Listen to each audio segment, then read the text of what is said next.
Vapour pressure. Vapour pressure के बारे में हम पढ़ेंगे, वेपर प्रेशर होता क्या है। देखो जैसे कि नाम से पता चल रहा है वेपर, वेपर का मतलब भाप, सभी को पता है। वेपर्स का मतलब क्या होता है, भाप, और प्रेशर का मतलब दाब। यानी जब वेपर कोई प्रेशर डाल रही है, यानी भाप जब कोई क्या डाले, दबाव डाले किसी लिक्विड की सरफेस के ऊपर, उसे हम क्या कहते हैं, वेपर प्रेशर कहते हैं। मान लीजिए कोई कंटेनर है हमारे पास, उसमें कोई लिक्विड है और वो बंद कंटेनर है, तो आपने देखा होगा कि अगर आप उसको रखोगे ना, तो उसमें आपको छोटे छोटे से बूंदे दिखाई देंगी ऊपर सरफेस पर लगी हुई।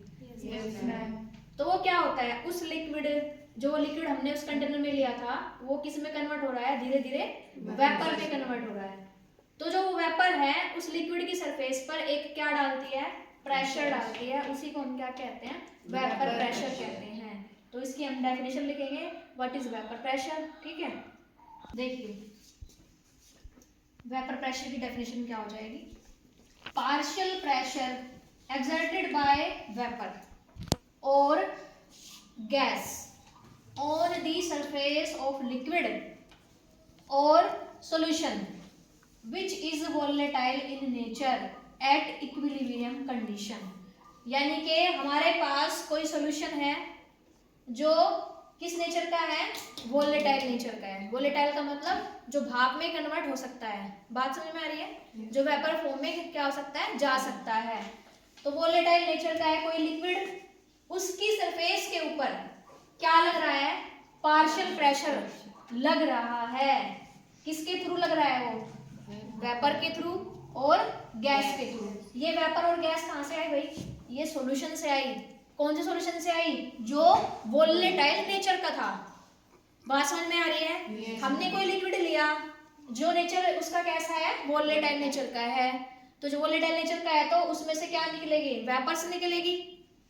बात समझ में आ रही है। वो वेपर क्या करती है, उस सॉल्यूशन की सरफेस के ऊपर क्या लगाती है, एक प्रेशर एक्सर्ट करती है, जिसे हम क्या कहते हैं, बोलो क्या कहेंगे, वेपर प्रेशर कहेंगे।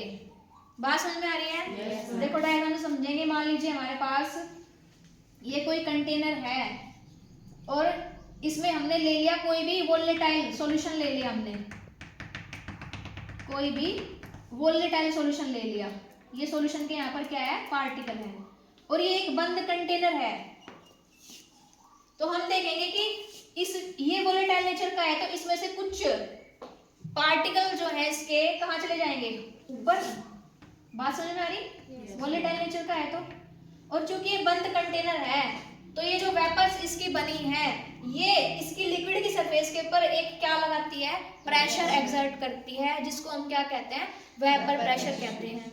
कितने बच्चों को समझ में आई ये बात, सभी को समझ में आ गई। yes, ma'am. कोई भी लिक्विड है जो वोलेटाइल नेचर का है, उसमें से वेपर्स बनेगी। वो वेपर्स क्या करती है, लिक्विड की सरफेस के ऊपर क्या लगाती है, एक प्रेशर एक्सर्ट करती है, उसी को हम क्या कहते हैं, वेपर प्रेशर कहते हैं। आगे बात समझ में सभी बच्चों को। yes, अगर वेपर प्रेशर समझ में आ गया तो ये समझ लीजिए आपको ये यूनिट समझ में आ जाएगी। ठीक है, ये उतार लीजिए डेफिनेशन इसकी, उतार ली होगी आई थिंक आपने। yes, अब आगे चलते हैं कि कौन कौन से फैक्टर हैं जो वेपर प्रेशर को इफेक्ट करते हैं। ठीक है, तो नेक्स्ट हेडिंग डालेंगे, factor affecting on vapour pressure. Factor on which vapour pressure of a liquid depends. यानी कौन कौन से फैक्टर हैं जिनके ऊपर वेपर प्रेशर क्या होता है, डिपेंड करता है। सबसे पहला है हमारे पास टेम्परेचर, कि क्या होगा अगर हम टेम्परेचर को इंक्रीज कर दे या फिर डिक्रीज कर दे, तो वेपर प्रेशर के ऊपर क्या इफेक्ट पड़ेगा। तो देखो समझो, मान लीजिए ये हमारे पास कंटेनर है, इसमें कोई भी वोलेटाइल लिक्विड हमने ले लिया,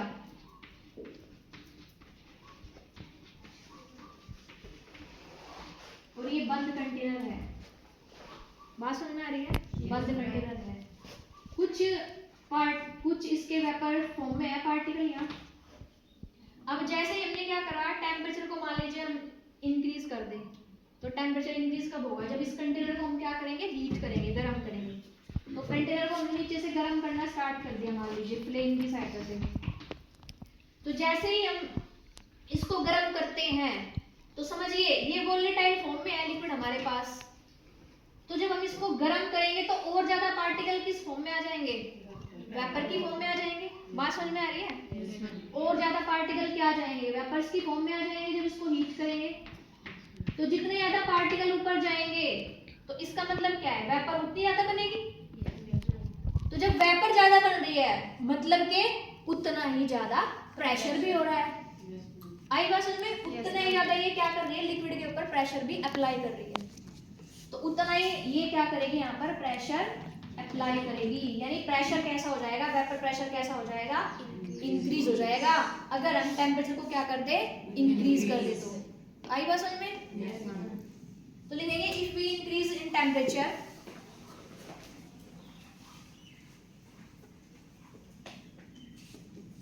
increase temperature, vapour pressure increase, vapour pressure increase. देखो टेम्परेचर को इंक्रीज करेंगे तो वेपर प्रेशर भी क्या हो जाएगा, इंक्रीज हो जाएगा। आई बात समझ में। Yes ma'am. टेम्परेचर को डाउन करोगे, डिक्रीज करोगे तो वेपर प्रेशर भी डिक्रीज हो जाएगा। तो टेम्परेचर को बढ़ाने पर वेपर प्रेशर इंक्रीज होता है किसी भी वोलेटाइल लिक्विड में। आई बात समझ में। Yes ma'am. Next, nature of liquid, nature of liquid यानी लिक्विड का नेचर कैसा है, लिक्विड का नेचर कैसा है ये भी डिपेंड करता है किसके ऊपर, वेपर प्रेशर के ऊपर। मान लीजिए हमारे पास है CH3OCH3 डाइमिथाइल ईथर है हमारे पास, और हमारे पास है इथेनॉल C2H5OH, C2H5OH। या आप लगा लीजिए हमारे पास नेल पेंट रिमूवर है प्रोपेनॉन जिसको कहते हैं, CH3CO इसका फॉर्मूला होता है। तो आप देखोगे कि जो प्रोपेनॉन होगा ना, नेल पेंट जो रिमूवर होता है, उसका ढक्कन खोल दीजिए तो देखोगे वो जल्दी वेपोराइज हो जाएगा। ठीक है, लेकिन अगर आप वही C2H5OH की बात करें, इथाइल अल्कोहल की बात करें, तो वो जल्दी सी वेपर फेज में नहीं जाता है। तो इसका मतलब क्या है कि लिक्विड का नेचर भी डिपेंड करता है किसके ऊपर, वेपर प्रेशर के ऊपर, वेपर प्रेशर के ऊपर। ठीक है, नोट करेंगे इस पे, नेचर ऑफ लिक्विड। पॉज करें। जैसे कि अभी हमने आपको किसका एग्जांपल दिया है, नेल पेंट रिमूवर का एग्जांपल दिया था, या पेट्रोल की बात कर लीजिए। आप देखा होगा ढक्कन खोलो पेट्रोल क्या हो जाता है, उड़ जाता है ना, क्योंकि उसमें जो फोर्स ऑफ प्रोटेक्शन होता है, इंटरमोलिकुलर फोर्स ऑफ प्रोटेक्शन होता है, वो कैसा होता है, वीक होता है, कम। यानी ये पार्टिकल है और ये वाला जो पार्टिकल है, इनके बीच में जो फोर्स ऑफ प्रोटेक्शन होगा वो कैसा होगा, वीक होगा। तो ये आसानी से क्या हो जाएगा, वेपोराइज हो जाएगा। लेकिन जिनमें फोर्स ऑफ प्रोटेक्शन कैसा होता है, हाई होता है, ज्यादा होता है, उनमें क्या हो जाएगा, वेपर प्रेशर डिक्रीज हो जाएगा, कम हो जाएगा। बात समझ में आ रही है। If intermolecular force of protection weak, अगर इंटरमोलिकुलर और फोर्स ऑफ प्रोटेक्शन कैसा है, वीक है, तो वेपर प्रेशर कैसा हो जाएगा, हाई हो जाएगा। वेपर प्रेशर कैसा हो जाएगा, हाई। ठीक है, जैसे एक कंटेनर में हम क्या ले लें, बताओ क्या ले लें, नेल पेंट रिमूवर ले लो या फिर ईथर ले लो। एक कंटेनर में आप ले लो इथेनॉल, तो हम देखेंगे कि जो हमने नेल पेंट रिमूवर लिया है, प्रोपेनॉन लिया है या ईथर लिया है, उसके पार्टिकल जल्दी वेपोराइज हो जाते हैं देन दी इथेनॉल। आई बात समझ में, क्योंकि इथेनॉल में फोर्स ऑफ प्रोटेक्शन कैसा होता है, ज्यादा। डाइथाइल ईथर या फिर प्रोपेनॉन में क्या होता है, फोर्स ऑफ प्रोटेक्शन कैसा होता है, कम, वीक होता है। तो वीक होने के कारण वेपर प्रेशर हाई हो जाएगा। आगे बात समझ में सभी को। तो नेचर ऑफ लिक्विड, लिक्विड का नेचर डिपेंड करता है वेपर प्रेशर को। नेक्स्ट है boiling point.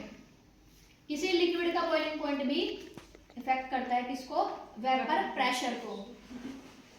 If boiling point is less, अगर कोई भी लिक्विड है और उसका बॉइलिंग पॉइंट कम है, बॉइलिंग पॉइंट मतलब कोई 100 डिग्री पर बॉयल हो रहा है, मान लीजिए कोई 70 डिग्री पर बॉयल हो रहा है, या कोई 10 डिग्री पर ही बॉयल हो रहा है, सॉरी, तो क्या हो जाएगा, जो जितना जल्दी बॉयल होगा, इसका मतलब क्या है, उसका वेपर प्रेशर उतना ही ज्यादा कैसा होता है, हायर होता है। बात समझिए। मान लीजिए मेरे पास दो लिक्विड है, एक लिक्विड ये है और एक लिक्विड मेरे पास ये है। इसको भी मैं हीट कर रही हूँ और इसको भी मैं हीट कर रही हूँ। दोनों को मैं हीट करने के लिए मैंने रख दिया, गर्म करने के लिए। अब मैंने क्या देखा कि ये तो 20 डिग्री सेंटीग्रेड पर ही बॉयल होना स्टार्ट हो गया और इसको मेरे को मतलब मान लो 200 डिग्री सेंटीग्रेड टेम्परेचर दे रही मैं, और फिर भी ये बॉइलिंग फॉर्म में नहीं आ रहा है। तो जब ये 20 डिग्री पर जा रहा है तो इसका मतलब क्या हो जाएगा, इसकी वेपर ज्यादा बनेगी। कोई चीज जब बॉयल होना स्टार्ट हो जाती है तो क्या हो जाती है, वो स्टार्ट वेपर फॉर्म में जाना शुरू कर देती है। तो जब ये वेपर फॉर्म में जाना स्टार्ट कर रही है, इसका मतलब क्या है, जितने ज्यादा वेपर्स बन रही है उतना ज्यादा प्रेशर ये डाल रही है लिक्विड के ऊपर। बट इसको मैं गर्म करने लग रही हूँ 200 तक पहुंचा दे, लेकिन ये बॉयल ही नहीं हो रहा, बॉयल ही नहीं हो रहा। तो जब तक ये बॉयल नहीं होगा तब क्या होगा, वेपर भी इसकी नहीं बनेगी, उतना ज्यादा फिर ये प्रेशर भी नहीं डाल पाएगा किसी लिक्विड के ऊपर। बात समझ में आ रही है? Yes, तो अगर if boiling point is less, अगर बॉइलिंग पॉइंट लेस है किसी भी लिक्विड का, तो वेपर प्रेशर क्या हो जाता है, उसका हाई हो जाता है। बात समझ में आई? Yes, ma'am. तो बॉइलिंग पॉइंट भी क्या करता है, इफेक्ट डालता है किसके ऊपर, वेपर प्रेशर के ऊपर। नेक्स्ट हेडिंग डालेंगे, ये समझ में आ गया होगा? Yes. यहाँ पर नेक्स्ट, प्योरिटी ऑफ लिक्विड, कि लिक्विड कितना प्योर है, कोई लिक्विड कितना प्योर है। कैसे? The pure liquid has always higher vapour pressure. अगर कोई लिक्विड है लेकिन वो प्योर फॉर्म में है, यानी कोई दूसरी चीज उसके अंदर मिक्स नहीं है, सिंपल सी बात यह है कि कोई चीज हमने उसके अंदर, दूसरा सॉल्यूशन उसके अंदर हमने नहीं मिलाया है, वो केवल अकेला है, प्योर फॉर्म में है, तो उसका वेपर प्रेशर कैसा होता है, ऑलवेज हायर होता है कंपेयर टू इट्स सॉल्यूशन की बजाय। देखो, एक तो प्योर लिक्विड है हमारे पास, कोई और चीज उसके अंदर मैंने मिक्स ही नहीं की, सिंगल है ओनली। एक ऐसा है कि उसके अंदर मैंने दूसरा कोई चीज उसके अंदर क्या कर दी, ऐड कर दी, मिक्स कर दी। तो जो प्योर सॉल्यूशन होगा, जो केवल अकेला है, उसका वेपर प्रेशर कैसा होता है, हमेशा ही हाई होता है as compare to its solution. कैसे, समझिए। मान लीजिए मेरे पास है पानी, ये मेरे पास पानी है प्योर फॉर्म में, आई बात समझ में? Yes, ma'am. एक कंटेनर में मैंने पानी ले लिया, वाटर ले लिया, दूसरे कंटेनर में मैंने क्या कर लिया, पानी ले लिया और ले लिया इथेनॉल भी इसके अंदर मिक्स कर दिया। बात समझ में आ रही? इथेनॉल भी मैंने इसके अंदर मिक्स कर लिया, शराब भी मिक्स करी और कुछ नहीं करा है मिल्क भी कर सकती थी, चलो मिल्क समझ लो, दूध ऐड कर दिया मैंने इसमें, ठीक है, या और कुछ भी, मतलब जो भी लिक्विड है आप डाल दीजिए इसके अंदर। तो अब देखो, यहाँ तो वाटर है ओनली सिंगल फॉर्म में, तो इसकी सरफेस पर क्या होंगे, ओनली इसी के क्या होंगे, यहाँ पर मॉलिक्यूल होंगे। ये प्योर है, प्योर फॉर्म में है ये, इसकी सरफेस पर ओनली इसी के मॉलिक्यूल होंगे जो वेपर फेज में जाएंगे। Yes, ma'am. ये वेपर फेज में चले गए यहाँ। बट यहाँ देखिए, यहाँ मैंने दो चीजें आपस में मिक्स कर दी, दो सॉल्यूशन हो गए, सॉरी ये सॉल्यूशन है और इसके अंदर दो चीजें मिक्स कर दी मैंने, एक वाटर है दूसरा मिल्क लगा लो। तो अब इसके सरफेस के ऊपर दोनों तरह के पार्टिकल होंगे। बात समझ में आ रही? Yes, ma'am. वाटर के भी और जो मैंने दूसरा डाला इसके अंदर लिक्विड उसके भी। तो यानी वेपर फेज में क्या होगा, ये तो ओनली ये वोलेटाइल लिक्विड है, नीचे वाला क्या है, वोलेटाइल लिक्विड। तो इसके मॉलिक्यूल कैसे बनेंगे, अब यहाँ पर इस सरफेस के ऊपर कम बनेंगे ना देन दी प्योर सॉल्यूशन। क्या मेरी बात समझ में आ रही है? Yes, ma'am. प्योर में तो ओनली इसी के रहेंगे जो वेपर प्रेशर ज्यादा डालेंगे, लेकिन यहाँ क्या हुआ, मिक्सअप हो गया ना, दो सॉल्यूशन के अंदर मिक्सअप हो गया ना, यहाँ पर दो लिक्विड का आपस में। तो इसकी सरफेस के ऊपर इसके भी लिक्विड रहेंगे और दूसरे सब्सटेंस उसके भी रहेंगे, जो हमने लिया है, दूसरा मिक्सचर लिया है या सॉल्यूशन लिया है, जो भी लिया है मतलब, तो दोनों क्या आ जाएंगे। तो इसलिए प्योरिटी भी अफेक्ट करती है किसको, वेपर प्रेशर को। समझ में बात आई? तो आई थिंक वेपर प्रेशर आपको समझ में आ गया होगा और इसके फैक्टर भी आपको समझ में आ गए होंगे कि क्या वेपर प्रेशर होता है, कैसे कैसे फैक्टर इसके ऊपर इफेक्ट डालते हैं। तो नेक्स्ट हमारा आएगा राउल्ट्स लॉ, बहुत इंपॉर्टेंट है, जो वेपर प्रेशर के ऊपर ही डिपेंडेंट होता है, राउल्ट्स लॉ। चलो